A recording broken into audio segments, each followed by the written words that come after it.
Disturbance होती है, क्योंकि बच्चे बीच में फिर जब वो उनकी रिक्वेस्ट आती है ज्वाइनिंग के लिए, तो फिर वो बोर्ड छोड़ के उनको दोबारा ज्वाइन कराना पड़ता है। चले बहरहाल देख लेते हैं। ये देखिए,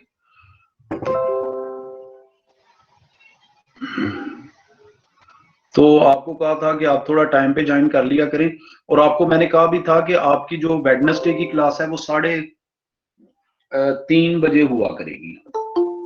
अभी कुछ देर है, फिर हो सकता है वैसे आपकी शेड्यूल में 3 बजे है।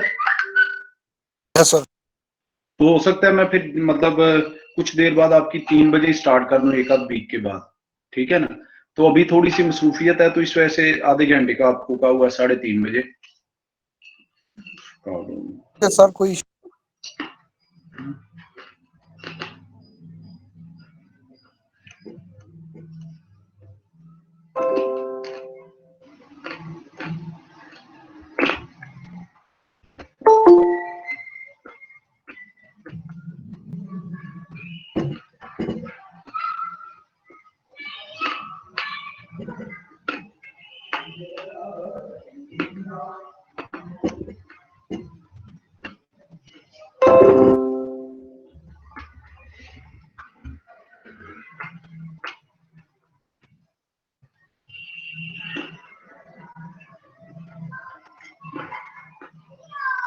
अस्सलाम वालेकुम सर। वालेकुम अस्सलाम। जी बेटा। सर आपसे कहना था कि काइंडली सर जो आप ये पीडीएफ फाइल्स बनाते हैं, ये मॉर्निंग को क्वेश्चन करवाए होते हैं या पिक्स हैं सर, ये काइंडली हमसे शेयर तो कर दें। ये बेटा कर तो हर दफा करता तो हूँ जो मॉर्निंग वालों को कराए होते हैं। ये सारे आप नहीं लोगों सर, को, ये जो फाइल है ये हम कह लूँ कि सीआर से या ये जिस पे कराए हुए हैं, ये वाली, ये जो सामने नजर आ रही है, जी सर।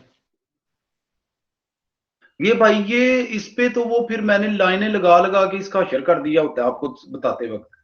बल्कि मॉर्निंग वालों की दफा तो लिख रहा होता हूं ना, तो कोई लाइन नहीं लगी होती।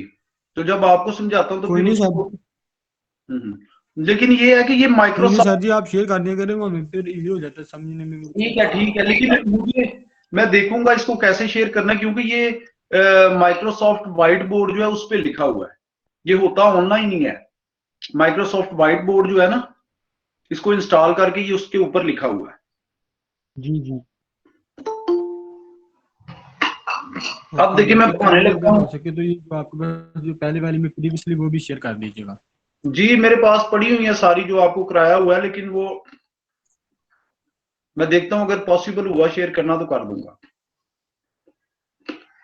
बहुत शुक्रिया सर, बहुत शुक्रिया।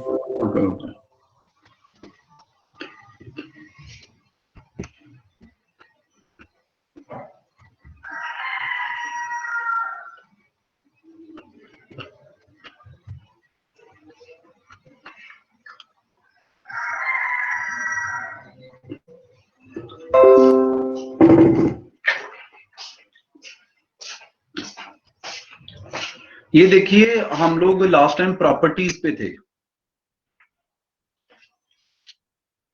आपको मैंने बताया था कि ये एक प्रॉपर्टी है डिटर्मिनेंट्स की, कि अगर आप दो मैट्रिसेस का सम करके डिटर्मिनेंट लेते हैं, ये देखिए दो मैट्रिसेस का सम करके, आपको पता है सम आप उसी सूरत में कर सकते हैं अगर उनका साइज सेम हो, यानी उनका ऑर्डर सेम हो, ठीक है। और डिटर्मिनेंट हमेशा स्क्वायर मैट्रिक्स का लिया जा सकता है, इसके अलावा किसी मैट्रिक्स का नहीं लिया जा सकता।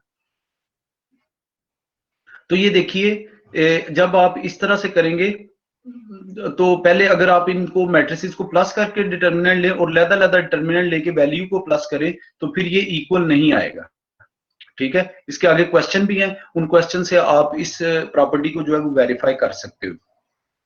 यानी कि if you add two matrix and after adding you take the determinant and after that you take the determinants individually and add the answers are not same, ठीक है ना।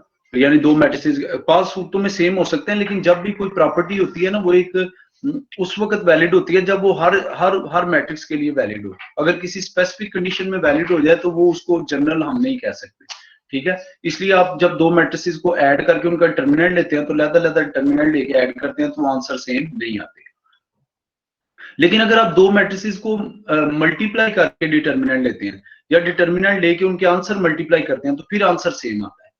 ठीक है, ये जो सेकंड प्रॉपर्टी है इसमें अगर आप देखें तो पहले आपने दो मैट्रिसेस को मल्टीप्लाई किया है, मल्टीप्लाई करने के बाद जो आंसर आया उसका डिटर्मिनेंट लिया है, उसके बाद आपने राइट साइड पे क्या किया है कि आपने दो मैट्रिसेस का अलग-अलग डिटर्मिनेंट लिया और उनके आंसर को आपने मल्टीप्लाई किया, तो वो इस सूरत में जो है वो सेम आएगा।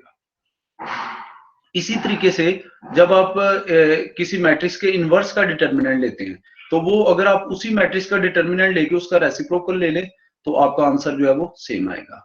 ठीक है, जैसे अब determinant of A inverse is equal to 1 over determinant of A, यानी अगर आपको क्वेश्चन इस तरह का आ जाता है कि आपने determinant of A inverse find करना है तो बजाय इसके कि आप पहले ए इनवर्स फाइंड करें और फिर डिटर्मिनेंट लें, आप डायरेक्टली उसी मैट्रिक्स का डिटर्मिनेंट ले लें और उसका रेसिप्रोकल ले लें तो आपके पास आंसर आ जाएगा determinant of A inverse. Clear हो गया प्रॉपर्टीज का भाई?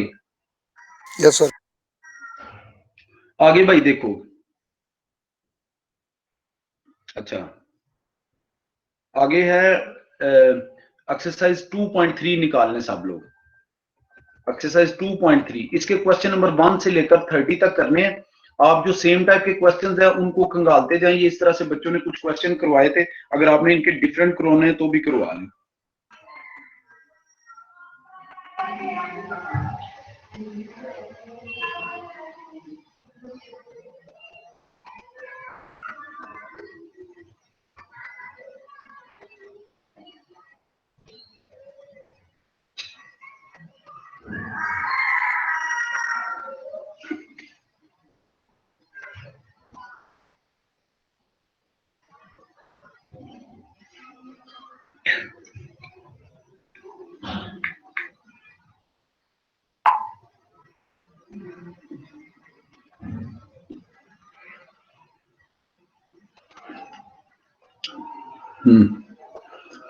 ये ओपन कर लिया सबने एक्सरसाइज? यस सर, कर ली। और ये हमें क्वेश्चन नंबर 3 समझा दें। ये क्वेश्चन नंबर 3 ही है। ये देखेंगे इसमें अगर आप क्वेश्चन देखेंगे 1 से लेकर 4 तक सेम क्वेश्चन है, तो वो मॉर्निंग वालों ने कहा था सर हमें क्वेश्चन नंबर 3 समझा दें, तो उनको ये समझाया। अगर आपने इसके अलावा भी कोई समझना हो तो आप लोग समझ सकते हैं। यहाँ पे हमने प्रूव ये करना है कि डिटर्मिनेंट ऑफ के यहाँ पे कोई भी कांस्टेंट है, स्केलर है, और ए कोई भी क्या है, मैट्रिक्स है। ठीक है, अब यहाँ पे ये है कि determinant of K multiply by A जो होता है वो किसके इक्वल होता है, K raise to power N multiply by determinant of A, K raise to power N multiply by determinant of A. ठीक है, अब देखिए इधर अगर आप लोग तो यहाँ पे के भी दिया हुआ क्वेश्चन के अंदर, हर क्वेश्चन के अंदर के भी दिया गया होगा और ए भी दिया गया होगा और एन नहीं है। एन यहाँ पे जो उस मैट्रिक्स का ऑर्डर होगा वो ये है, क्वेश्चन में दिया हुआ कि ये एन जो है वो मैट्रिक्स का ऑर्डर है। जैसे अगर 2 क्रॉस 2 की मैट्रिक्स है तो एन की वैल्यू 2 होगी, अगर 3 क्रॉस 3 की मैट्रिक्स है तो एन की वैल्यू 3 होगी। तो इसका मतलब है चूंकि मैट्रिक्स जो है वो 3 क्रॉस 3 की है तो फिर एन की वैल्यू क्या होगी, 3 होगी। हमने प्रूव ये करना है कि जब के को ए से मल्टीप्लाई करके डिटर्मिनेंट लिया जाए तो वो इक्वल आता है के की power N into determinant of A के इक्वल। तो ये देखिएगा, सबसे पहले हमने ये ए गिवन है और के भी गिवन है और एन हमें वहां से पता चल गया जो कि उसका ऑर्डर है मैट्रिक्स का। तो सबसे पहले हमने क्या फाइंड करना है, के ए। अगर आप लेफ्ट साइड को देखें तो हमने पहले के ए फाइंड करना है। तो के ए कैसे फाइंड करेंगे हम लोग, के ए का मतलब है कि के की जो वैल्यू है उसको ए से मल्टीप्लाई करेंगे। तो के की वैल्यू -2 है, तो अब जो ए की हर एंट्री है, चूंकि मैट्रिक्स को जब किसी स्केलर से मल्टीप्लाई किया जाता है तो मैट्रिक्स की हर एंट्री को उस स्केलर से मल्टीप्लाई कर दिया जाता है। तो के ए की हर एंट्री को फिर हम -2 से मल्टीप्लाई कर देंगे। तो ये देखिए ये बन जाएगा -4 2 -6 -6 -4 -2 और -2 -8 और -10। पता चल गया ना? उसके बाद अगर आप लेफ्ट हैंड साइड देखें तो लेफ्ट हैंड साइड में हमने डिटर्मिनेंट फाइंड करना है, ये इसका के ए का डिटर्मिनेंट फाइंड करना है, के ए का। ठीक है ना? तो अब देखिए अगर आप लोग के ए का आपने डिटर्मिनेंट फाइंड करना है तो इसका मतलब है कि ये जो ऊपर के ए है इसका आपने क्या फाइंड करना है, डिटर्मिनेंट फाइंड करना है। तो डिटर्मिनेंट आपको फाइंड करना आता है, इसको यहाँ पे हमने जो है वो इस डिटर्मिनेंट को हमने फर्स्ट रो से मैंने एक्सपेंड किया है। तो इसका आंसर आ रहा है -448। आप सिर्फ ये चेक करें कि क्या ये डिटर्मिनेंट सही ओपन हुआ है या एक्सपैंड हुआ है। अगर कोई इशू है या आपको नहीं समझ आती तो आप लोग मुझसे पूछें। ठीक है, ये देखें फर्स्ट रो से इसको एक्सपेंड किया है। देखें जी, अगर कोई इशू आ रहा है तो पूछ लें।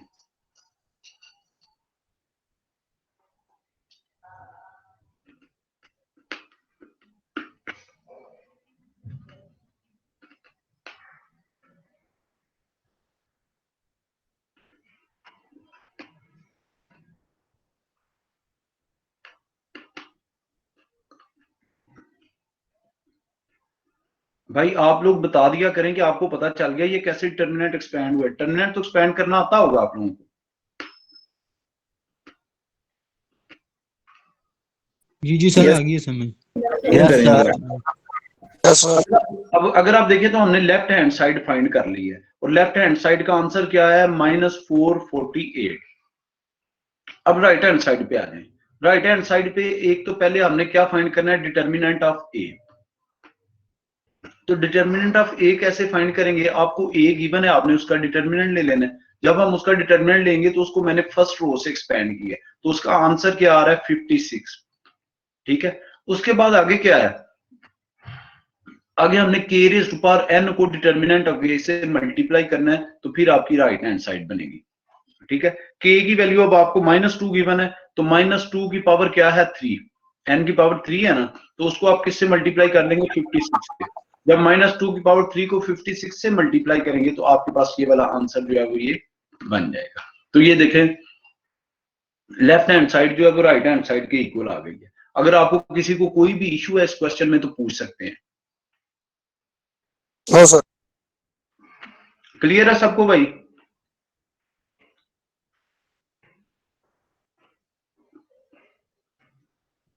Yes, जी भाई। sir. Yes, sir. Sir, Clear. अच्छा, अब 1 से लेकर 4 तक हो जाएंगे ना, बिल्कुल 100% सेम क्वेश्चन है। ठीक है जी भाई। जी सर, हो जाएंगे। आगे नेक्स्ट क्वेश्चंस पे आ जाएं आप लोग। नेक्स्ट क्वेश्चन पे आ जाएं जी। नेक्स्ट अगर आप क्वेश्चन देखें, क्वेश्चन नंबर 5 और 6 है, उसमें दो उन्होंने मॉर्निंग वालों ने इसका कोई क्वेश्चन नहीं करवाया, लेकिन वहां पे आपने दो प्रॉपर्टीज सेटिस्फाई करनी है। एक तो ये है कि नीचे ए और बी दोनों मैट्रिसेस दी गई हैं, पहले आपने ए को बी से मल्टीप्लाई करना है और उसका डिटर्मिनेंट फाइंड करना है, और फिर बी को ए से मल्टीप्लाई करके फिर उसका डिटर्मिनेंट फाइंड करना है। तो आप देखिएगा आंसर जो है वो सेम आएगा। वो इस क्वेश्चन में पूछ रहे थे कि क्या सेम आएगा कि नहीं, तो आपका आंसर जो है वो सेम आएगा। उसके बाद आपने क्या करना है, ये समझ लें दो क्वेश्चन है। आपने पहले ए और बी को ऐड कर लेना है, फिर उसका डिटर्मिनेंट फाइंड करना है, फिर ए और बी का लहदा डिटर्मिनेंट फाइंड करना है। तो आप देखेंगे कि उनका सम जो है वो ए प्लस बी के डिटर्मिनेंट के सम के इक्वल नहीं आएगा। अगर आपने इसमें से कोई पार्ट करवाना है तो बेशक करवा ले, लेकिन मॉर्निंग वालों ने इसमें से कोई पार्ट भी नहीं करवाया। अगर आप लोग करवाना चाहते हैं मैं कर देता हूँ। जी वो तो इक्वल कह रहा है, इक्वल आएंगे किसमें? हाँ नहीं, वो ये नहीं कह रहा इक्वल आएंगे, वो कह रहा है चेक करें इक्वल आएंगे कि नहीं, लेकिन नहीं आएंगे। अच्छा ठीक है सर। अभी आप करके देख लें। कहते हैं तो ये थोड़ी सी जगह पे ही हो जाना है, ऊपर वाली जगह पे कर देता हूँ, ये जो ऊपर फ्री स्पेस है शॉर्टकट करके कर देता हूँ ना। यहाँ पे ये देखें, ये जो स्पेस है इस पे करके दिखाऊं आपको, देखना इक्वल नहीं आएंगे। वो किसी स्पेसिफिक मैट्रिसेस के लिए आ सकते हैं, लेकिन आपको बताया था इन जनरल नहीं आते। जी जी ठीक। सर। करवाना है फिर कि नहीं, बता दें करवाना है तो कर देता हूँ क्वेश्चन आपको, आसान रहने है दो वो। सर हो जाएगा। Sir, नहीं रहने दें। जी ठीक है ठीक है। आगे फिर आगे देखें क्वेश्चन नंबर 7 से लेकर 14 तक। ये बड़े आसान से क्वेश्चन है। इस क्वेश्चन में उसने पूछा हुआ है कि बताएं ये मैट्रिसेस इनवर्टिबल हैं कि नहीं। कोई भी मैट्रिक्स उस वक्त इनवर्टिबल होती है जब उसका determinant not is equal to 0, यानी वो नॉन सिंगुलर मैट्रिक्स हो। अगर किसी मैट्रिक्स का डिटर्मिनेंट इक्वल टू 0 हो तो उसे सिंगुलर मैट्रिक्स कहते हैं, और अगर किसी मैट्रिक्स का determinant not is equal to 0 हो तो उसको क्या बोलते हैं, नॉन सिंगुलर मैट्रिक्स। तो वो क्वेश्चन नंबर 7 से लेकर 14 तक ये पूछ रहा है कि बताएं ये मैट्रिसेस इनवर्टिबल हैं कि नहीं। आपने जस्ट डिटर्मिनेंट फाइंड करना है। अगर डिटर्मिनेंट इक्वल टू 0 आ गए तो आपने कहना है कि ये मैट्रिक्स इनवर्टिबल नहीं है, और अगर determinant not is equal to 0 आया तो फिर आपने कहना है कि ये मैट्रिक्स जो है ये इनवर्टिबल है। जी समझ आई बात की कि नहीं? ऊपर लिख दूं? Yes, Yes, sir. आ रही है। Just determinant ही find करना है, अगर 0 होगा तो not invertible होगा। जी बिल्कुल बिल्कुल ऐसे ही है, ऐसे। तो फिर स्किप कर देंगे। हाँ ये भी उन्होंने नहीं करवाया क्योंकि इसमें just you need to find the determinant, और जब ये डिटर्मिनेंट आप लोग फाइंड कर लेंगे, अगर उसकी वैल्यू 0 आ गई तो वो मैट्रिक्स इन्वर्टिबल नहीं होती, और अगर डिटर्मिनेंट की वैल्यू 0 ना आए तो फिर उसकी वो मैट्रिक्स जो है वो इन्वर्टिबल होती है। मैं यहाँ पे वैसे लिख भी देता हूँ, अगर किसी मैट्रिक्स का डिटर्मिनेंट इक्वल टू 0 आ जाए तो फिर उसको हम बोलते हैं सिंगुलर मैट्रिक्स। तो उस मैट्रिक्स को क्या बोलते हैं? Singular matrix. और अगर किसी मैट्रिक्स का डिटर्मिनेंट जो है वो 0 ना आए तो फिर उसको हम बोलते हैं नॉन सिंगुलर मैट्रिक्स। यानी अगर डिटर्मिनेंट ऑफ ए जो है वो नॉट इज इक्वल टू 0 आ जाए तो उसको हम क्या बोलते हैं? Non singular matrix.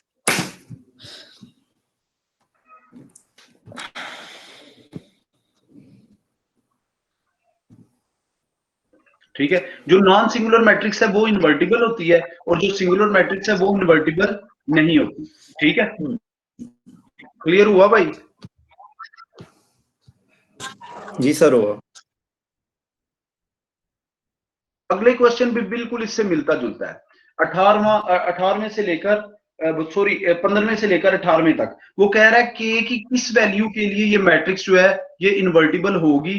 तो ये देखिए ऊपर यही लिखा हुआ है, ये वैसे आपको एक कॉन्सेप्ट ऊपर लिखे हुए हैं, यहाँ पे क्वेश्चन यहाँ से स्टार्ट हो रहा है, ये ऊपर कॉन्सेप्ट लिखे हुए हैं कि A is invertible if and only if determinant of A not is equal to 0। जो ऊपर अभी वही बात आपको बताई है। तो ये देखें, आपने चेक करना है कि के की किस वैल्यू के लिए ये मैट्रिक्स इन्वर्टिबल होगी। तो आपने क्या करना है, आपने इसका डिटर्मिनेंट फाइंड करना है और डिटर्मिनेंट को पुट कर देना है इक्वल टू 0 के, उससे आपके पास के की वैल्यू आ जाएगी। यानी इसका मतलब है के की इस वैल्यू के लिए डिटर्मिनेंट जो है वो इक्वल टू 0 आ जाता है। तो फिर इस वैल्यू के लिए वो इन्वर्टिबल नहीं होगी, इसके अलावा जितनी भी वैल्यूज होंगी उनके लिए इन्वर्टिबल होगी। यानी आप इसको इस सेंटेंस को दो तरीकों से लिख सकते हो। एक तो आप ये लिख सकते हो कि ए इज इन्वर्टिबल फॉर के नॉट इज इक्वल टू 1/4, या फिर आप ये भी लिख सकते हो कि a is invertible for all values of k except 1/4। समझ आ गई बात की? यानी कि अगर 1/4 जगह आ जाए तो फिर सिंगुलर हो जाएगा, 0 आ जाएगा उसका डिटर्मिनेंट। जी बिल्कुल, फिर सिंगुलर हो जाएगी, फिर उसका डिटर्मिनेंट 0 आ जाएगा। आप बेशक पुट करके देख लें इसमें, तो फिर उसका डिटर्मिनेंट 0 आ जाएगा, फिर वो इन्वर्टिबल नहीं होगी। इसके अलावा कोई भी वैल्यू हो के की उसके लिए वो इन्वर्टिबल होगी। जी भाई, क्लियर हुआ? यस सर हुआ। अच्छा, मैं ना आपको सिर्फ दे रहा हूं 3 मिनट। आपने इसी का क्वेश्चन नंबर 17 करे अपने अपने पेज पे, और मुझे बताएं कि के की क्या वैल्यू निकलती है। क्वेश्चन नंबर 17, ठीक है? I am just giving you 3 minute, ठीक है? चलें करें।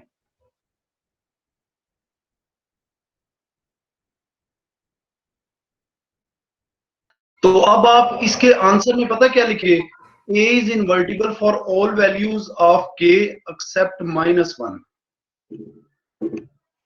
या आप ये भी लिख सकते हैं invertible for k not is equal to -1, यानी जब k की वैल्यू -1 नहीं होगी, इसके अलावा हर वैल्यू के लिए वो a इन्वर्टिबल होगी। क्लियर हो गया भाई? Yes sir. आगे आ जाए 19 से लेकर 23 क्वेश्चन तक। क्वेश्चन नंबर 19 से 23 तक, इसमें इनवर्स फाइंड करना है।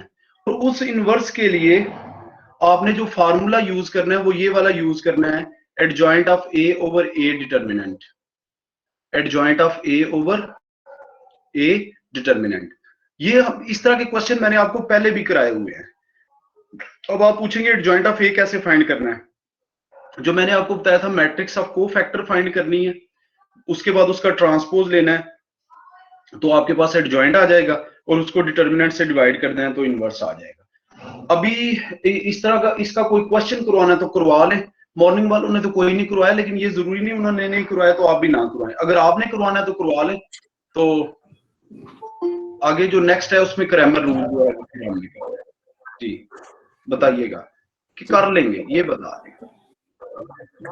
इनवर्स फाइंड करना है। 19 वाला सारे कर दे। 19 वाला कर दूं? ठीक है, चले मैं 19 वाला कर देता हूं। तो वो जो है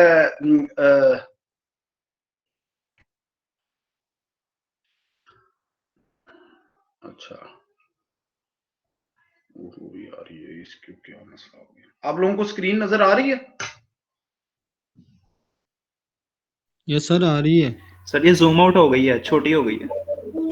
है बहुत छोटी है सर, बहुत ज्यादा छोटी। एक मिनट बस, एक मिनट।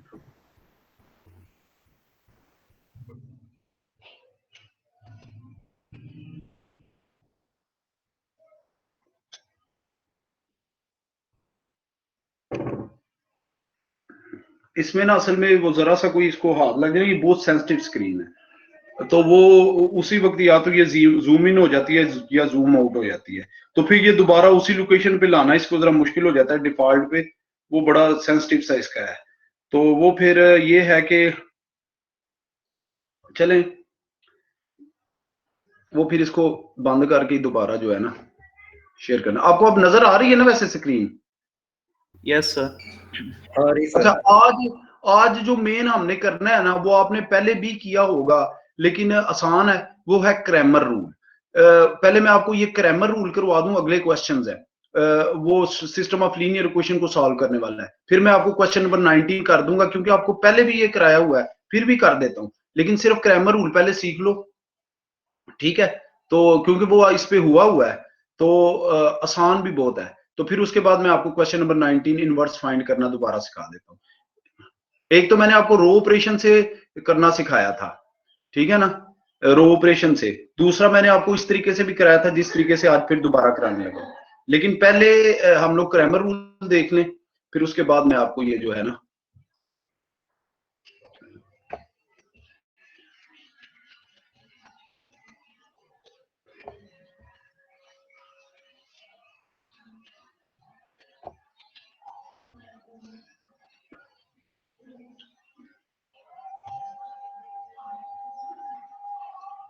ये क्रैमर रूल देखिएगा।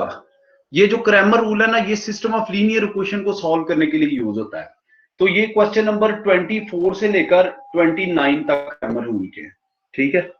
ये देखिए, ये है हमारे पास सिस्टम ऑफ लीनियर इक्वेशंस यहाँ पे दिया गया है। उन्होंने कहा था क्वेश्चन नंबर 27 कर दें। ये देखें, ये सिस्टम ऑफ लीनियर इक्वेशन यहाँ पे दिया गया है, ठीक है ना? तो आपने इसको किससे करना है? क्रैमर रूल के थ्रू।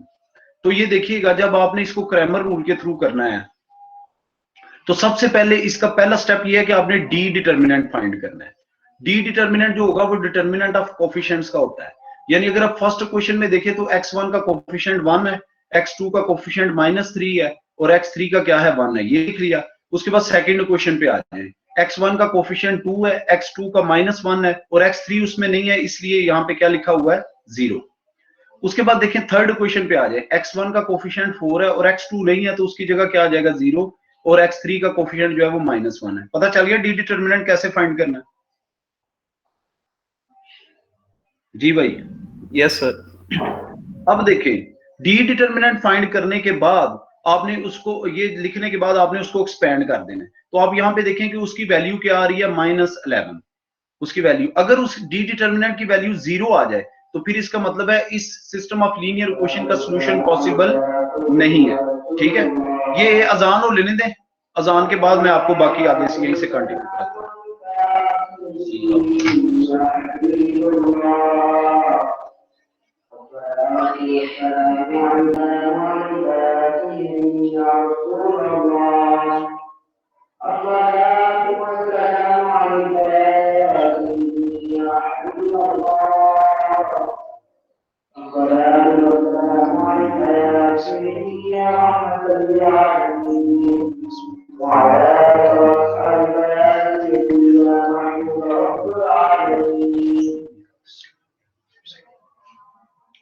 देखें भाई, सबसे पहले आपने डी डिटर्मिनेंट फाइंड करना है जो कि डिटर्मिनेंट ऑफ कोफिशिएंट्स होगा। अगर वो 0 आ जाए तो इसका मतलब है कि इस सिस्टम ऑफ लीनियर इक्वेशन का सॉल्यूशन पॉसिबल नहीं है। अगर वो 0 ना आए तो इसका मतलब है कि इसका सॉल्यूशन पॉसिबल है। तो चूंकि ये 0 नहीं आया, -11 आ गया, तो इसका मतलब है कि इसका सॉल्यूशन पॉसिबल है। अब सॉल्यूशन कैसे निकालना है? सबसे पहले आपको पता है सॉल्यूशन निकालने के लिए आप दो तरीकों से कर सकते हैं यहाँ पे, कि आप डायरेक्टली यहाँ पे लिख लें या आप इसका D1, D2, D3 डिटर्मिनेंट भी फाइंड कर लें, लेकिन डायरेक्टली भी लिख लें, कोई फर्क नहीं पड़ता। ये देखें, x1 आपने कैसे फाइंड करना है? x1 ऐसे फाइंड करना है कि ऊपर आपने डिटर्मिनेंट लिखना है इस तरीके से कि जब x1 फाइंड करना है तो जहां x1 की वैल्यू है, x1 की, उसकी जगह आपने ये जो एंड पे आ रही है ना वैल्यू राइट साइड पे सिस्टम ऑफ इक्वेशन के, ये वाली लिख लेनी है। और बाकी x2 और x3 की वैल्यू उसी तरह लिख लेनी है। ये देखो x2 की जो वैल्यू पहले थी उनके कोफिशिएंट्स की और x3 के कोफिशिएंट्स की वैल्यू जिस तरह से पहले थी उसी तरह लिख ली है, लेकिन x1 का जो कोफिशिएंट है उसकी जगह आपने ये जो राइट साइड पे दिया गया होगा यानी 4 - 2 और 0 इसको लिख लेना है और फिर इसको डी डिटर्मिनेंट से डिवाइड कर देना है। इस तरह से आपके पास x1 की वैल्यू आ जाएगी। ऊपर वाले डिटर्मिनेंट को आपने एक्सपेंड कर देना है। ये देखिए तो आपके पास एंड पे वैल्यू आंसर क्या आ रहा है -30/11। पता चला कैसे लिखा ये?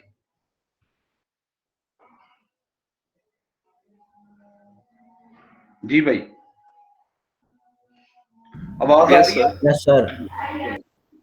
अब देखिए जब आपने x2 की वैल्यू फाइंड करनी है तो x2 के कोफिशिएंट की जगह आपने जिस तरह ऊपर x1 के कोफिशिएंट की जगह ये 4 - 2 और 0 लिखा था जो कि सिस्टम ऑफ लीनियर इक्वेशन के राइट साइड पे दिया गया था, तो उस अब जब आपने x2 की वैल्यू फाइंड करनी है तो x2 में आपने जहां पे x2 के कोफिशिएंट है उसकी जगह आपने 4 - 2 और 0 लिख देना है। बाकी x1 और x3 के कोफिशिएंट जो है वो एज इट इज लिख लेने हैं और नीचे डी डिटर्मिनेंट से डिवाइड कर देना है।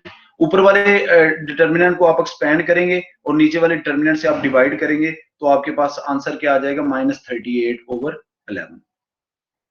इसी तरीके से जब आपने x3 की वैल्यू फाइंड करनी है तो x3 की जगह आपने जो सिस्टम ऑफ लीनियर इक्वेशन के राइट साइड पे दिया गया है उस कॉलम को लिख लेना है और बाकी x1 और x2 के कोफिशिएंट उसी तरीके से लिख लेने हैं और इसको भी आपने डी डिटर्मिनेंट से डिवाइड कर देना है। तो ऊपर वाला डिटर्मिनेंट जब आप एक्सपेंड करेंगे और उसको -11 से डिवाइड करेंगे तो आपके पास ये वाली वैल्यू आ जाएगी। तो इस तरह से आपको पता है to solve the system of linear equation means we want to find the values of unknowns. तो इसमें जो अननोन्स है वो x1 x2 x3 है, तो हमने x1 x2 x3 की वैल्यू जो है वो फाइंड कर ली है। क्लियर हुआ बेटा कैसे कैसे करना है? उससे क्रैमर रूल क्लियर हो गया आप लोगों को? Yes sir. एक और क्वेश्चन, हाँ जी, आगे एक और क्वेश्चन किया गया है जो कि उससे किया गया है 4x4 का, लेकिन क्योंकि ये क्वेश्चन बहुत ही लेंथी हो जाता है तो ये पेपर में अगर कम से कम 20 मार्क्स का है तो फिर ही पॉसिबल होता है, तो इसलिए लेकिन बच्चों ने कहा सर वैसे थोड़ा सा इसको इनिशियलाइज करा दें हमें, तो उसमें देखिए ये 4x4 का क्वेश्चन नंबर 28 इसको क्रैमर रूल से करने लगे हम लोग। तो इसमें देखिए क्रैमर रूल से वही तरीका मेथड वही है जो आपको ऊपर बताया है कि पहले आप क्या करेंगे, पहले आप उसको जो है उसका डी डिटर्मिनेंट फाइंड करेंगे। तो डी डिटर्मिनेंट जो है वो डिटर्मिनेंट ऑफ कोफिशिएंट्स है, ये देखिए। लेकिन अब ये 4x4 का डिटर्मिनेंट है तो इसको एक्सपेंड करना जरा लेंथी काम होता है। आप इसको फर्स्ट रो या फर्स्ट कॉलम या किसी भी रो किसी कॉलम से भी एक्सपेंड कर सकते हैं। दूसरा एक तरीका ये भी होता है कि आप जो है वो रो ऑपरेशन इस पे कर लें। आपको पता है डिटर्मिनेंट पे ये वाला रो ऑपरेशन किया जाए ना, किसी रो को मल्टीप्लाई करके किसी और रो में ऐड कर दिया जाए तो फिर उससे डिटर्मिनेंट जो है वो अनअल्टर्ड रहता है यानी अनचेंज रहता है, ठीक है ना। तो अब देखें इस पे ये वाले 3 रो ऑपरेशन करके ये इसलिए किए गए हैं कि ये पहले ऊपर वाला -1 है और इसके थ्रू रो ऑपरेशन करके नीचे सारे 0 ले आए गए हैं। जब यहाँ पे नीचे सारे 0 आ जाएंगे तो फिर हम इस डिटर्मिनेंट को फर्स्ट कॉलम से एक्सपेंड कर देते हैं। नीचे मैंने इसलिए लिख दिया कि पता चल जाए कि we are expanding this determinant from by first column. तो फर्स्ट कॉलम से जब एक्सपेंड करेंगे तो पहला ये देखिए -1 आ जाएगा, फिर इससे रेलिवेंट रो और कॉलम को छोड़ दिया और बाकी का क्या ले लिया डिटर्मिनेंट। बाकी जब हम कॉलम से एक्सपेंड कर रहे हैं तो अगला ये आ जाएगा, क्योंकि ये 0 है बाय 0 से मल्टीप्लाई हो रहा है तो अगला वाला पार्ट इसका 0 हो जाएगा। इसी तरह इससे अगला वाला पार्ट और इससे अगला वाला पार्ट ये सारे क्या हो जाएंगे 0 हो जाएंगे। इसीलिए तो वो 0 बनाए थे, ये रो ऑपरेशन किया था। अब ये डिटर्मिनेंट एक्सपेंड करके हमारे पास ये आंसर आ गया -423, ठीक है। उसके बाद हमने x1 x2 x3 x4 की वैल्यू फाइंड, मैंने बोला था आप डायरेक्ट भी कर सकते हो तो आप उनका नाम d1 d2 d3 और d4 भी रख सकते हो। इस तरह से d1 जो डिटर्मिनेंट होगा उसमें चूंकि x1 से रेलिवेंट है तो x1 की जगह हम लोग जो राइट साइड पे दी गई होंगी वो पुट कर देंगे, बाकी x2 x3 और x4 की ऐसे ही पुट कर देंगे वैल्यूज। उसके बाद हमने इस डिटर्मिनेंट को एक्सपेंड किया। यहां भी आपके पास ऑप्शन है कि आप रो ऑपरेशन करके 0 कर लें, लेकिन अगर नहीं करना तो इसको मैंने फर्स्ट रो से एक्सपेंड किया है और इसीलिए कह रहा था कि क्योंकि ये क्वेश्चन बहुत ही लेंथी हो जाता है तो इस तरह के क्वेश्चंस का पेपर में आने का चांसेस बहुत कम होते हैं। लेकिन फिर भी बहरहाल आपको as a for the sake of learning आप आराम से बैठ के, क्योंकि इस पे बहुत टाइम कंज्यूमिंग है, कैलकुलेशन इन्वॉल्व है, तो आप देखिएगा अगर आप इसको एक्सपेंड करेंगे तो आपके पास ये वाला आंसर जो है ये D1 का आंसर निकलेगा। अब आपने x1 की वैल्यू फाइंड करनी है तो वो क्या होगा d1/d, तो आपके पास ये वाली वैल्यू देखें, अगर ये कैंसिल होती है तो कर लें, अदरवाइज इसी तरह रहने दें। उसके बाद D2 जो है, D2 डिटर्मिनेंट आप कैसे फाइंड करेंगे? D2 की X2 की जगह जो है वो आप वो जो राइट साइड पे कॉलम बनता है वो लिख लेंगे, बाकी X1, X3 और X4 की इसी तरह लिख लेंगे। इसके बाद आप इसको वैल्यूएट करके ये फार्मूला लगा के आप X2 की वैल्यू फाइंड कर सकते हैं और इसी तरह X3 और X4 की। ये तो थे जो उन्होंने करवाए थे। आपने क्रैमर रूल का तो नहीं कोई क्वेश्चन कराना, ये बताएं। बाकी आपने जो क्वेश्चन नंबर 19 का है वो तो मैं कर देता हूं, लेकिन क्रैमर रूल का तो नहीं अभी आपने कोई क्वेश्चन करवाना। और कोई क्वेश्चन? जी भाई। सर 30 वाला करवा दें। क्वेश्चन नंबर 30 वो क्रैमर रूल से नहीं है, वो क्रैमर रूल का तो नहीं है क्वेश्चन, मैं क्रैमर रूल का पूछ रहा हूँ। 30 वाला भी करवा देता हूँ, लेकिन क्रैमर रूल का पूछ नहीं, रहा हूँ। क्रैमर रूल से और कोई नहीं करवाना है। ठीक है, तो चले मैं आपको पहले वो 19 वाला कर दूं, फिर 30 वाला कर देता हूँ। 30 वाला भी बहुत आसान है, उसमें भी आपने इनवर्स ही फाइंड करना है, और 90 वाले में भी आपने इनवर्स ही फाइंड करना है। 19 वाले में क्वेश्चन नंबर 19 देखें जी। क्वेश्चन नंबर 19 है कि वो कहता है अगर पॉसिबल है तो इस मैट्रिक्स का इनवर्स फाइंड करें। मैट्रिक्स उसने दिया हुआ है, ये देखिएगा 2 लिखवाएगा कोई?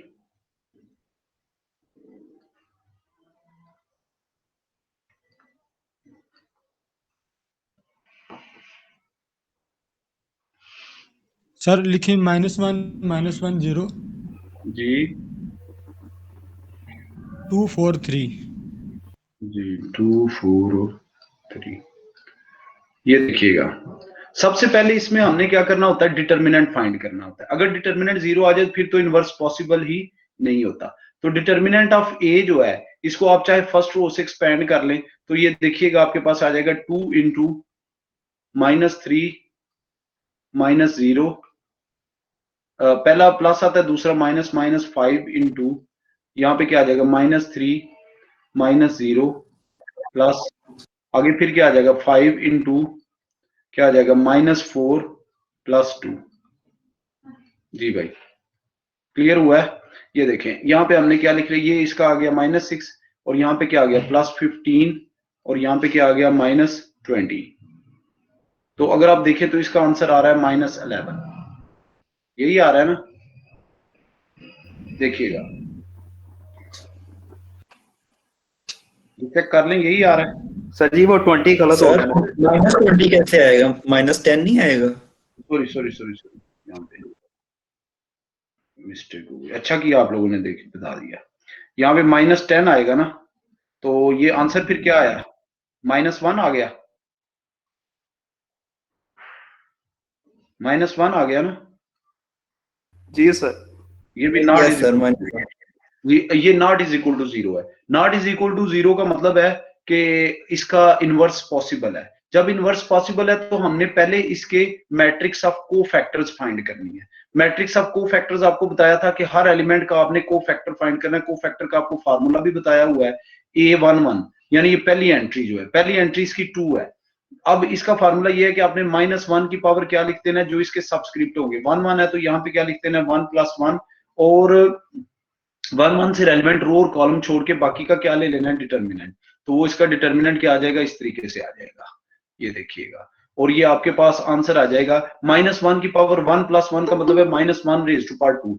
तो जब -1 की पावर इवन में होगी तो आंसर +1 हो जाएगा। तो इसका आंसर ये देखिए यहाँ पे तो बाहर आ जाएगा +1, और इसको जब आप डिटर्मिनेंट को एक्सपेंड करेंगे तो आपके पास आंसर आएगा -3 -0। तो ये देखिए आंसर किसके इक्वल आ गया? -3 के।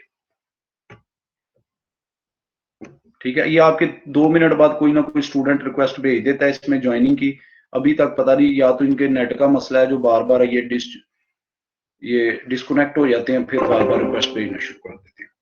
अच्छा, उसके बाद आपने क्या फाइंड करना है? A12, और यहाँ पे जो A12 एंटिटी है वो 5 है, देखें पहली रो की सेकंड एंट्री, और इसमें फिर फार्मूला वही है -1 क्या आ जाएगा 1 + 2, और अब आपने 5 से रेलिवेंट रो और कॉलम को छोड़ देना है, बाकी का क्या ले लेना है? डिटर्मिनेंट। -1 0 2 और 3। ठीक है, तो ये देखिएगा यहाँ पे फिर क्या आ जाएगा -1 raise to power 3, -1 raise to power 3 चूंकि ऑड पावर है तो ये आंसर इसका क्या आएगा -1 आएगा। इस डिटर्मिनेंट को एक्सपेंड करेंगे तो यहाँ पे क्या आएगा -3, ठीक है, -3 और -0, तो आंसर इसका फिर क्या आ गया +3। उसके बाद अगली एंट्री जो है वो है A13, फर्स्ट रो की लास्ट एंट्री जो है, तो ये A13 है। A13 का मतलब है कि आपने -1 की पावर क्या लेनी है 1 + 3, 1 + 3 का मतलब है -1 की पावर 4 हो जाएगी जो कि 1 ही आएगा। अब जो लास्ट एंट्री है फर्स्ट रो की A13, उससे रेलेवेंट रो और कॉलम छोड़ दें, बाकी का आपने क्या ले लेना है डिटर्मिनेंट। बाकी जो बचता है वो ये बचता है -1, -1, 2 और 4। तो ये देखिएगा इसका मतलब है यहाँ पे आंसर क्या आएगा 1 आएगा, और इसको जब आप एक्सपेंड करेंगे तो ये क्या आ जाएगा -4 + 2, तो इसका आंसर क्या आ जाएगा -2, ठीक है। उसके बाद नेक्स्ट सेकंड रो पे आ जाएं तो उसकी जो पहली एंट्री है उसको आपको पता है A21 बोलते हैं। तो A21 का मतलब है -1 रेज टू पावर क्या आ जाएगा 2 + 1। अब देखें वो -1 वाली एंट्री है A21 से रेलेवेंट रो और कॉलम, जब आप उसके अलावा एलिमेंट्स लेंगे तो आपके पास क्या आ जाएगा 5, 5, 4 और 3। तो ये देखिएगा यहाँ पे -1 की पावर क्यूब है तो आंसर क्या आएगा -1, और अब आगे देखें आप यहाँ पे क्या आ जाएगा 15 - 20, तो 15 - 20 किसके इक्वल होता है -5 के, -1 × -5 किसके इक्वल हो जाएगा +5। यहां तक क्लियर है भाई? जी सर क्लियर है। आगे देखें अगली नेक्स्ट एंटिटी जो है वो क्या आ जाएगी A22। A22 का क्या मतलब है कि -1 की पावर 2 + 2, ठीक है। अब देखें A22 जो एंट्री है उससे रेलेवेंट रो और कॉलम छोड़ दे तो आपके पास जो एंड पे कॉर्नर्स पे एंट्रीज हैं वो आ जाएगी, यानी 2, 5 और 2, 3, ठीक है। अब -1 की पावर 2 + 2 का मतलब होता है कि -1 की पावर 4, और वो किसके इक्वल आ जाएगा +1 के, और इसको जब हम एक्सपेंड करेंगे तो ये आ जाएगा 6 - 10, और 6 - 10 किसके इक्वल होगा -4 के। उसके बाद देखें आगे आ जाता है A23। A23 का मतलब है -1 रेज टू पावर 2 + 3, तो -1 रेज टू पावर 2 + 3 का मतलब ये होगा कि आप ये देखें A23 का मतलब है कि सेकंड रो की लास्ट एंट्री वो 0 है, उससे रेलेवेंट रो और कॉलम छोड़ दें तो आपके पास जो डिटर्मिनेंट बनेगा वो बनेगा 2, 5 और 2, 4। अब देखें ऊपर पावर ऑड है तो आंसर क्या आएगा -1 आएगा, तो -1 के बाद देखें आप यहाँ पे 4 2s are 8 और 5 2s are 10, तो आपके पास का आंसर आएगा -2। -2 जब -1 से मल्टीप्लाई होगा तो +2 आ जाएगा। आगे थर्ड रो पे आ जाएं तो पहली एंट्री क्या होगी A31। A31 का मतलब है कि -1 रेज टू पावर 3 + 1। अब इससे रेलेवेंट रो और कॉलम अगर आप छोड़ दें तो आपके पास क्या बचेगा 5, 5 और 4, 3। अब देखिए -1 की पावर 4 जो है वो क्या आ जाएगा 1 ही आ जाएगा, और आगे 15 - 20, 15 - 20 जो है वो किसके इक्वल आ जाएगा -5 के। उसके बाद देखें इससे नेक्स्ट एंटिटी जो है वो आपको पता है A32 है, यानी थर्ड रो की सेकंड एंट्री। इसका मतलब होगा -1 रेज टू पावर 3 + 2, यानी कि ऑड पावर आ जाएगी, और जब आप इससे रेलेवेंट रो और कॉलम छोड़ेंगे तो आपके पास जो एंट्रीज बचेंगी वो बचेंगी 2, 5 और -1 और 0। अब अगर आप देखें तो यहाँ पे आंसर क्या आएगा -1 आएगा, और इसका आंसर क्या आ जाएगा 0 + 5, क्योंकि -5 है और उसका मान, तो ये आंसर क्या आ जाएगा -5। उसके बाद देखिए इसकी लास्ट एंट्री है, लास्ट एंट्री इसकी ये है कि A33 A33 जो है इसका मतलब है -1 रेज टू पावर क्या आ जाएगा 3 + 3, यानी कि 6, और इससे रेलेवेंट रो और कॉलम हम जब छोड़ेंगे तो हमारे पास क्या बचेगा 2, 5 और -1 और -1। अब देखें -1 की पावर 6 जो है इसका मतलब होता है 1 ही होता है, और यहाँ पे जब आप इसको एक्सपेंड करेंगे तो यहाँ पे क्या आ जाएगा -2 और +5। -2 और +5 का जो आंसर है वो आपके पास आ जाएगा 3। ठीक है, ये पता चल गया भाई, यहां तक क्लियर हो गया जी भाई। यस सर क्लियर है। आगे देखिए, आगे जब आपने ये फाइंड कर लेना है तो उसके बाद आपने लिखना है यहाँ पे matrix of cofactors of A, matrix of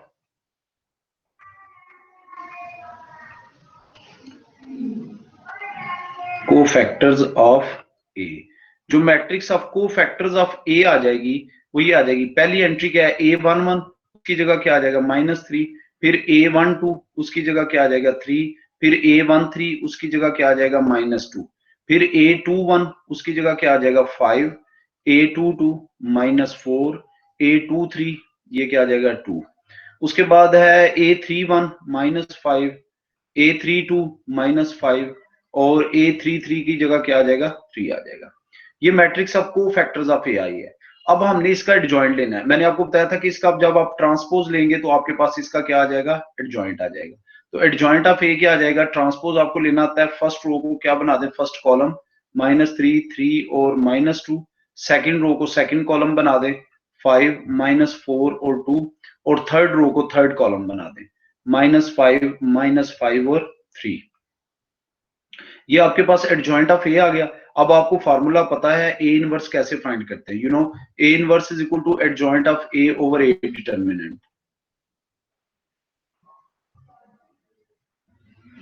A determinant को आप बेशक कैसे लिख लें।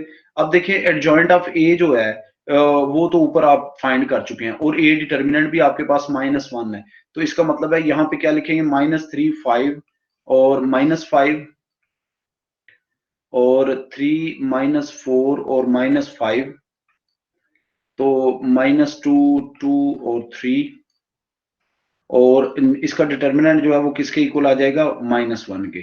तो आप जब इन एंट्रीज को -1 से मल्टीप्लाई डिवाइड करेंगे तो आपको पता है क्या होगा, हर एक एंट्री का साइन चेंज हो जाएगा, क्योंकि -1 है नीचे, ये 3 हो जाएगी, ये -5 हो जाएगी और ये 5 हो जाएगी। इसी तरीके से ये -3, 4 और 5, और इसी तरीके से ये 2, -2 और -3, ये इसका इनवर्स आ जाएगा। अच्छा, अगर आपके पास कभी टाइम हो पेपर में या कहीं भी आप वेरीफाई करना चाहते हैं कि आपका इनवर्स ठीक आया है कि नहीं, तो फिर आपने क्या करना है, आप इसी मैट्रिक्स को उसके इनवर्स से मल्टीप्लाई करें, चाहे लेफ्ट साइड से कर लें या राइट साइड से कर लें, आपकी मर्जी है। तो ए इनवर्स ए या ए इनवर्स जो है वो आंसर इसका हमेशा आएगा आइडेंटिटी मैट्रिक्स। ठीक है, यहाँ ये पहले भी आपको मेथड बताया हुआ था, और इसके अलावा रो ऑपरेशन यानी एल्गोरिथमिक मेथड भी आपको बताया हुआ था। तो फिर भी बहरहाल आपको जो भी इशू है इसमें आप लोग मुझसे पूछ लें, अगर क्लियर है तो बताएं नेक्स्ट कौन सा क्वेश्चन करवाना है।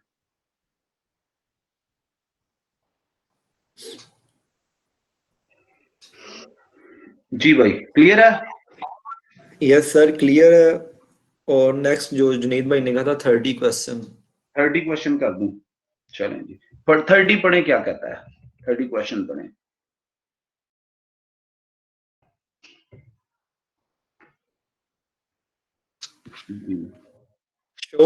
Show that the matrix A is equal to, उसने मैट्रिक्स दिया हुआ है cos, उसके जो एलिमेंट है cos साइन और 0 minus sine cos 0 0 0 1 is invertible for all values of theta, then find A inverse using theorem. उसने इनवर्स का बताया है कि इनवर्स फाइंड करें इसका। चलें कर लेते हैं। ये देखिए, पहले उसने मैट्रिक्स दी है तो वो कहता है पहले तो ये शो करो कि ये थीटा से की हर वैल्यू के लिए क्या होगी, इन्वर्टिबल होगी, यानी थीटा की जो मर्जी वैल्यू ले लो तो इसका आप इनवर्स फाइंड कर सकते हैं। तो जरा लिखवाइएगा क्या है, cos theta, cos theta sin theta 0, आगे minus sine cos minus sine theta cos theta 0 जी 0 0 1। 1। देखिए हमें कब पता चलता है कि ये मैट्रिक्स इन्वर्टिबल है कि नहीं, आपको पता ही है, अभी बताया आपको कि आपने उस मैट्रिक्स का क्या फाइंड करना है, डिटर्मिनेंट फाइंड करना है। ठीक है, जब आप उसका डिटर्मिनेंट अगर 0 आ गया तो फिर तो वो मैट्रिक्स इन्वर्टिबल नहीं है, लेकिन अगर 0 ना आया तो वो इन्वर्टिबल होगी। आपकी अब मर्जी है कि आप इसको चाहे फर्स्ट रो से एक्सपेंड कर लें, सेकंड रो से एक्सपेंड कर लें या थर्ड रो से एक्सपेंड कर लें, या फर्स्ट कॉलम से एक्सपेंड कर लें, सेकंड कॉलम से एक्सपेंड कर लें, या थर्ड कॉलम से एक्सपेंड कर लें। अगर आप देखें, अगर हम इसको थर्ड रो या थर्ड कॉलम से एक्सपेंड करें तो फिर हमें सिर्फ एक एंट्री से एक्सपेंड करना पड़ेगा, क्योंकि उसकी बाकी सारी की सारी क्या है, जीरो है। तो हम लोग इसको थर्ड रो से मैं इसको एक्सपेंड करना जा रहा हूँ। तो मैंने आपको बताया था जब भी आपने डिटर्मिनेंट एक्सपेंड करना होता है तो पहला प्लस, दूसरा माइनस, तीसरा क्या आता है, प्लस, फिर माइनस, प्लस और माइनस, फिर minus plus, plus minus minus और माइनस प्लस। इसका मतलब है कि प्लस देखिए अगर मैं थर्ड रो से एक्सपेंड करूं तो पहला क्या आना है, प्लस। तो चूंकि बाई जीरो है तो सारी एंट्री क्या हो जानी है, जीरो। दूसरा क्या आना है, माइनस, चूंकि बाई जीरो है तो सारी एंट्री क्या हो जानी है, जीरो। तीसरा क्या आना है, वन। और अब इससे रेलिवेंट रो और कॉलम छोड़ेंगे तो बाकी का जब डिटर्मिनेंट लेंगे तो वो क्या आ जाएगा, कॉस स्क्वायर थीटा। दरमियान में माइनस है लेकिन उसका माइनस की वजह से क्या हो जाएगा, प्लस हो जाएगा, sine square plus theta. Sine square theta. और आपको पता है ये cos one square sin square theta किसके इक्वल होता है, 1 के। अब इसका मतलब है वन इसका डिटरमिनेंट 1 आ गया, नॉट इज इक्वल टू 0 आ गया। लेकिन डिटरमिनेंट में थीटा भी नहीं आया, डिटरमिनेंट में थीटा भी नहीं आया। ये किसका नहीं माइक ऑन है, काइंडली ऑफ करें, वो आवाजें आ रही हैं पीछे से। अच्छा, अब अगर आप देखें डिटरमिनेंट में थीटा भी नहीं आया, इसका मतलब है थीटा की जो मर्जी वैल्यू आ जाए तो ये मैट्रिक्स जो है ना इनवर्टिबल होगी। ठीक है, चूंकि डिटरमिनेंट में आंसर अगर साइन थीटा कॉस थीटा कुछ आता तो फिर हम अगर सपोज इसका साइन थीटा आता तो हम कहते हैं अगर थीटा की वैल्यू 0 होगी या 180 होगी या 360 होगी तो फिर ये इनवर्टिबल नहीं होगी। लेकिन चूंकि डिटरमिनेंट के आंसर में 0 थीटा आया ही नहीं है तो इसका मतलब है ये इंडिपेंडेंट ऑफ थीटा है। थीटा की जो मर्जी वैल्यू आ जाए ये मैट्रिक्स जो है वो क्या होगी, इनवर्टिबल होगी। ठीक है, सो यहाँ पे आप पहले का आंसर तो ये लिख लें, सो ए इज इनवर्टिबल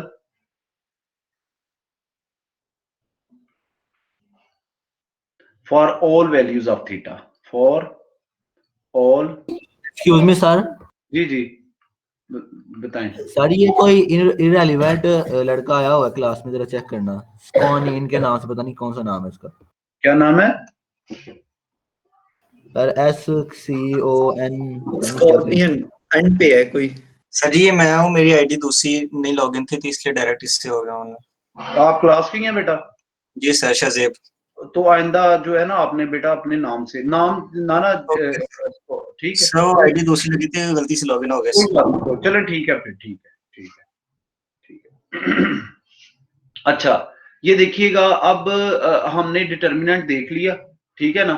तो हमने ये भी पहला पार्ट इसका हो गया। उसने कहा पहले तो ये शो करें कि ये थीटा की तमाम वैल्यू के लिए क्या होगा, इनवर्टिबल होगा। ये तो अब आपको पता चल गया। उसके बाद वो कहता है फिर इसका इनवर्स फाइंड करो। इनवर्स फाइंड करने की वही मेथड है जो भी मैंने आपको ऊपर बताया है कि आपने इसका क्या करना है, मैट्रिक्स ऑफ कोफैक्टर। जब कोफैक्टर फाइंड करना है तो इसका मतलब है कि यहाँ पे क्या आ जाएगा, -1 रेज टू पावर क्या आ जाएगा, 1 + 1। और अब पहली एंट्री है, इससे रेलेवेंट रो और कॉलम छोड़ देना, बाकी का क्या बना लेना है, डिटरमिनेंट cos थीटा 0 0 और 1। तो अगर आप देखें तो इसका आंसर क्या आएगा, -1 की पावर 1, तो यहाँ पे तो 1 आ जाएगा। और यहाँ पे क्या आ जाएगा, cos थीटा -0, cos थीटा -0। तो इसका आंसर क्या आ जाएगा, cos थीटा। ठीक है, उसके बाद देखें A12 में वही है, -1 की पावर 1 + 2।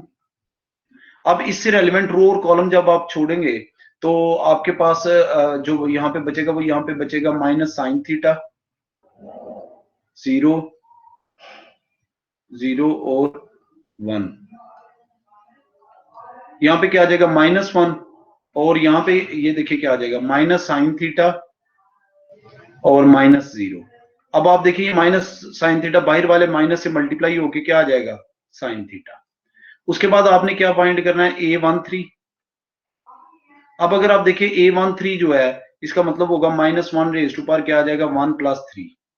अब A13 से रेलिवेंट रो और कॉलम जब आप छोड़ेंगे तो आपके पास यहाँ पे आंसर बनेगा -sin थीटा और cos थीटा और 0 और 0। इसका बाहर तो आ जाएगा -1, लेकिन अंदर क्या आ जाएगा, ये देखें 0 -0, तो 0 -0 0 ही होता है, तो आंसर क्या आ जाएगा, 0। इसी तरीके से आप जब A21 फाइंड करेंगे तो इसका मतलब है -1 की पावर क्या आ जाएगा, सॉरी यहाँ पे +1 आता है वैसे, -1 की पावर क्या आ जाएगा, 2 + 1। अब A21 से रेलिवेंट रो और कॉलम आप छोड़ें तो आपके पास आ जाएगा साइन थीटा 0 0 और 1। जब हम इसको एक्सपेंड करेंगे तो यहाँ पे क्या आ जाएगा -1 आ जाएगा और यहाँ पे क्या आ जाएगा साइन थीटा -0। तो साइन थीटा -0 का मतलब आपको पता है क्या होगा, माइनस साइन थीटा।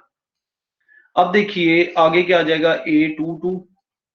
a22 का मतलब है -1 रेज टू पावर 2 + 2। ठीक है।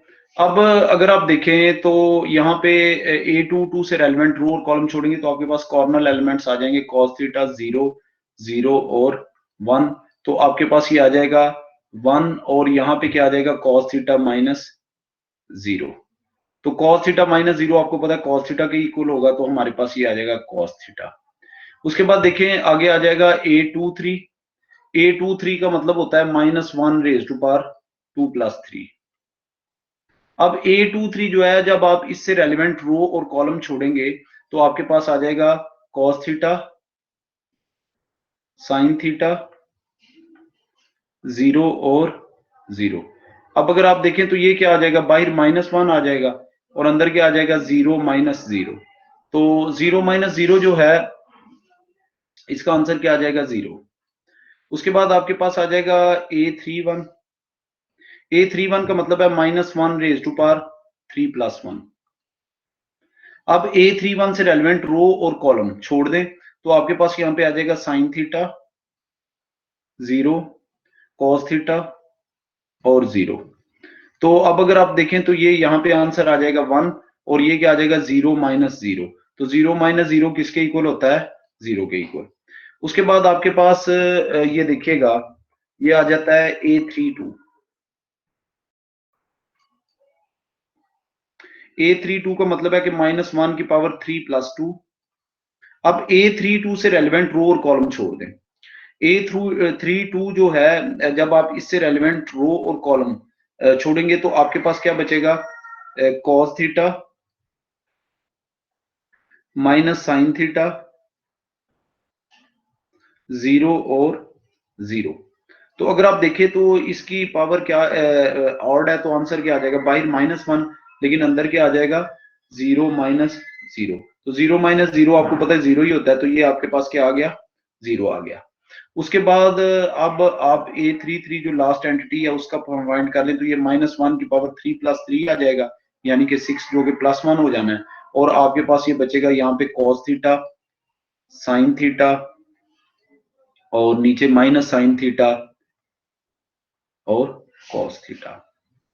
तो जब आप इसको एक्सपेंड करेंगे बाहर तो 1 आ जाएगा लेकिन अंदर क्या आ जाएगा cos square theta plus sine square theta. तो cos square theta plus sine square theta आपको पता है 1 के इक्वल होता है, तो इसका मतलब है इसका आंसर क्या आ जाएगा 1।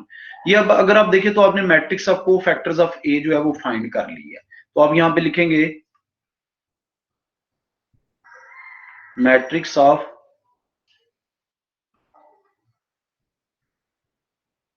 कोफैक्टर्स ऑफ ए।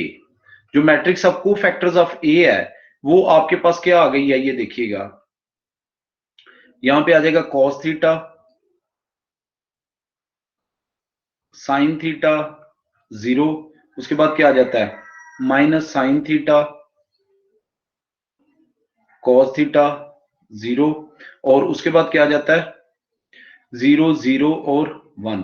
अगर आप थोड़ा सा गौर करें तो आप देखिएगा कि आपके पास वापस वही मैट्रिक्स नहीं आ गई, ये देखिएगा वापस वही मैट्रिक्स आ गई है ना। Yes sir. अब आगे आपने क्या करना है, इसका एडजॉइंट फाइंड करना है। तो जब इसका एडजॉइंट फाइंड करेंगे तो आपको बताया था कि आपने इसका ट्रांसपोज लेना है। तो ट्रांसपोज में ये जो फर्स्ट रो है ये क्या बन जाएगी, फर्स्ट कॉलम बन जाएगा। सेकंड रो क्या बन जाएगी, सेकंड कॉलम बन जाएगा। और थर्ड रो जो है वो थर्ड कॉलम बन जाएगा। तो ये आपके पास बन गया। उसके बाद आपने इसका इनवर्स फाइंड करना है। तो इनवर्स जो होता है वो आपको पता है किसके इक्वल होता है, adjoint of A over A determinant. तो अगर आप देखिए डिटर्मिनेंट ऑफ ए चूंकि 1 है तो जब 1 से डिवाइड करेंगे तो इसने वही रहना है, तो जो एडजॉइंट आया वही इसका इनवर्स होगा। अगर आप इसको वेरीफाई करना चाहें तो आप इसको ए से मल्टीप्लाई करें तो आप देखिएगा कि आंसर जो है वो आइडेंटिटी मैट्रिक्स आएगी। जी भाई क्लियर हो गया जी।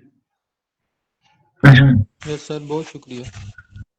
अच्छा, अब बेटा ऐसा है कि अब ये तो 30 तक ही करने थे, तो सारी एक्सरसाइज भी खत्म हो गई।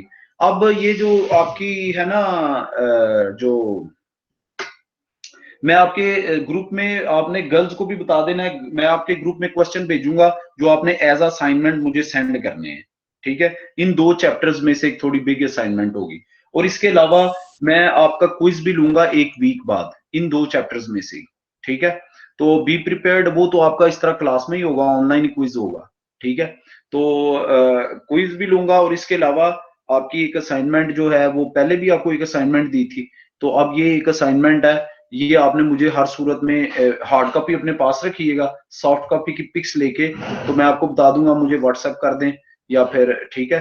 तो क्विज जो है वो भी मैं आज जो है वो थर्सडे है, तो क्विज जो है वो फिर मैं नहीं, आज थर्सडे, आज वेडनेसडे है ना, तो नेक्स्ट वेडनेसडे को ले लूं क्विज आप लोगों से, या नेक्स्ट वेडनेसडे को ही दे दें क्विज, क्या ख्याल है? सिलेबस क्या है ये बता दे पहले। ये पहला और दूसरा चैप्टर जो हमने किया है।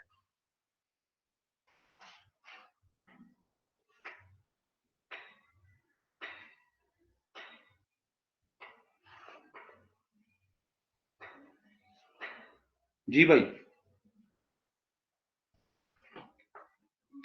सारा सिलेबस दे थोड़ा सा, मैं तो कहता हूँ सिलेबस ज्यादा है, सिर्फ फर्स्ट चैप्टर रख ले, मैं तो कहता हूँ सर। चलें ठीक है। आप लोग क्विज जो है वो फर्स्ट चैप्टर से दें, लेकिन आपकी जो असाइनमेंट है वो आपको मैं फर्स्ट और सेकंड दोनों चैप्टर में से क्वेश्चन जो है वो सेंड करूंगा, तो आप लोगों ने जो है वो ओके सर, चुप ठीक है। करो, खामोश हो।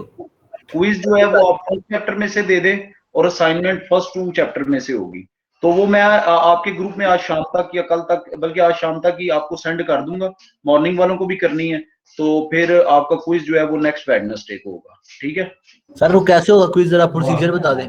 क्विज यही है, आपको मैं सामने जिस तरह से माइक्रोसॉफ्ट व्हाइट बोर्ड है, इस पे क्वेश्चन लिख दूंगा, तो आपने उनको सॉल्व करके मुझे व्हाट्सएप कर देने हैं। Okay sir, fine. ठीक है, मेरा नंबर तो सबके पास है ना? Yes sir. चलें ठीक है, ठीक है। फिर आप लोग आज का ये खत्म हो गया, अब नेक्स्ट टाइम हमने जो है वो चौथा चैप्टर स्टार्ट करना है, तो वो समझ लें कि मिड्स के बाद का ही सिलेबस है, तो लेकिन चूंकि आपका तो सारा ही सिलेबस आना होता है, तो इसलिए जो है वो आप लोग चौथा चैप्टर अब नेक्स्ट टाइम स्टार्ट कर देंगे, लेकिन वो तो आपका मंडे को स्टार्ट हो जाएगा, ठीक है, इंशाल्लाह ताला, अल्लाह की रहमत से। तो आप सर लोग मिड का सिलेबस कवर हो गया बस? हाँ, मिड का अप्रोक्सीमेटली इतना ही है, उसके बाद चौथा चैप्टर जो है वो मिड के बाद का, जो पंजाब यूनिवर्सिटी का लाहौर का हम सिलेबस कराते हैं उसमें तो इतना ही है तकरीबन, मिड तक का। सही। ठीक है, तो आप लोग फिर ठीक है, अब नमाज का टाइम भी गुजर रहा है, तो आपने भी लोगों ने नमाज पढ़नी है, तो 10 मिनट रह गए हैं, तो आप लोग फिर ठीक है लीव कर जाए, अगर कोई क्वेश्चन किसी ने पूछना है तो पूछ लो। तो सर जी, जो आप कह रहे हैं कि जो लाहौर वाली यूनिवर्सिटी है उसका मिड तक सिलेबस 2